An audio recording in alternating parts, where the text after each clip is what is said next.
Peritonitis basically এটি একটি পেটের সমস্যা মূলত। এবার পেটের সমস্যা সেরকমভাবে নয়, আমাদের যে পেটের মধ্যে যতগুলো অর্গান রয়েছে, আমাদের লিভার, কিডনি, প্যানক্রিয়াস, কোলন, প্রত্যেকটা আমাদের অর্গান একটা আচ্ছাদন দ্বারা, একটা টিস্যুর আচ্ছাদন দ্বারা একটা ঢাকা থাকে, যেটাকে পেরিটোনিয়াম ক্যাভিটি বলা হয়।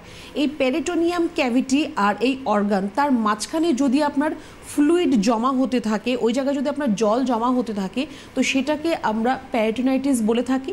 জল জমা হওয়ার জন্য আপনার যে পেরিটোনিয়াম ক্যাভিটি যেটা রয়েছে সেটা ইনফ্লামেশন হয়ে যায়, ফুলে যায়। তো তার জন্য আপনার ধরুন এই যে পেটের মধ্যে জল জমছে বা এই যে ইনফ্লামেশন হয়ে যাচ্ছে আপনার পেরিটোনিয়াম ক্যাভিটিটার মধ্যে, তার থেকে কিন্তু আপনার ডায়রিয়ার সমস্যা বা সামান্য যেটা পেটের সমস্যা, পেটে ব্যথা দিয়ে শুরু হচ্ছে, যে আপনার পেটে ব্যথা হচ্ছে, নজিয়া, ভমিটিং হচ্ছে বা ডায়রিয়া হচ্ছে, লস অফ অ্যাপেটাইট, যে আপনার খাওয়ার ইচ্ছা থাকছে না, এরকমভাবে আস্তে আস্তে আপনার সমস্যার সিমটমসগুলো আপনার মধ্যে দেখা দেবে।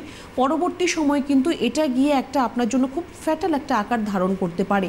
কারণ এই পেরিটোনাইটিস এর একটা মূল কারণ হচ্ছে, যদি আপনার একটা তো হচ্ছে আপনার যদি ব্যাকটেরিয়াল কোনো ইনফেকশন হয়, আপনার কোনো অর্গানের মধ্যে যদি ব্যাকটেরিয়াল ইনফেকশন হয়, তার থেকে তার মধ্যে জল জমা হতে থাকে আর ওই পেরিটোনিয়াম ক্যাভিটিটা সোয়েলিং হয়ে যায়, ফুলে যায়। এছাড়া আরেকটা কারণ হতে পারে, সেটা হচ্ছে যে আমাদের লিভার বা কিডনি, প্যানক্রিয়াস এর মধ্যে যদি কোনো ধরনের কোনো হোল যদি হয়ে যায়, কোনো ধরনের যদি তার মধ্যে আলসারেশনের সৃষ্টি হয়, সেখান থেকেও কিন্তু আপনার পেরিটোনাইটিসের মতো সমস্যা আসতে পারে। যেহেতু এটা ব্যাকটেরিয়াল ইনফেকশন, তো বারে বারে এই ইনফেকশনটা কিন্তু আপনার মধ্যে হওয়ার সম্ভাবনা রয়েছে, যেটাকে সেকেন্ডারি পেরিটোনাইটিস বলা হয়ে থাকে। এছাড়া আপনার যদি কোনো ধরনের কোনো অর্গানের মধ্যে যদি কোনো ক্ষত সৃষ্টি হচ্ছে, কোনো হোল হয়ে যাচ্ছে, তার থেকেও কিন্তু আপনার এই পেরিটোনাইটিসের সমস্যাটি আপনার মধ্যে আসতে পারে। বেসিক্যালি খুব ইয়ং এজের মধ্যে এই সমস্যাটি দেখা দেয় না, আস্তে আস্তে যখন আপনার এজ বাড়তে থাকবে তখন আপনার মধ্যে এই সমস্যাটি আসতে পারে। কোনো ধরনের মেল ফিমেল সেরকমভাবে আলাদা করে কোনো কিছু বলার নেই, মেল ফিমেল উভয়ের ক্ষেত্রেই এই সমস্যাটি আসতে পারে।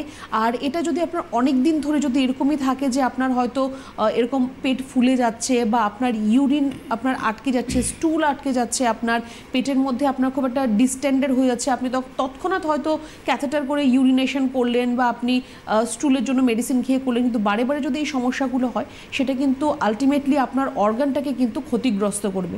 আর সেখান থেকে আপনার সারা শরীরের মধ্যে সেপসিস হয়ে যেতে পারে, যেটাকে আমরা একটা ইনফেকশন বলে থাকি।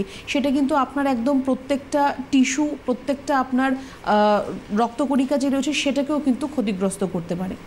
একদম দিনের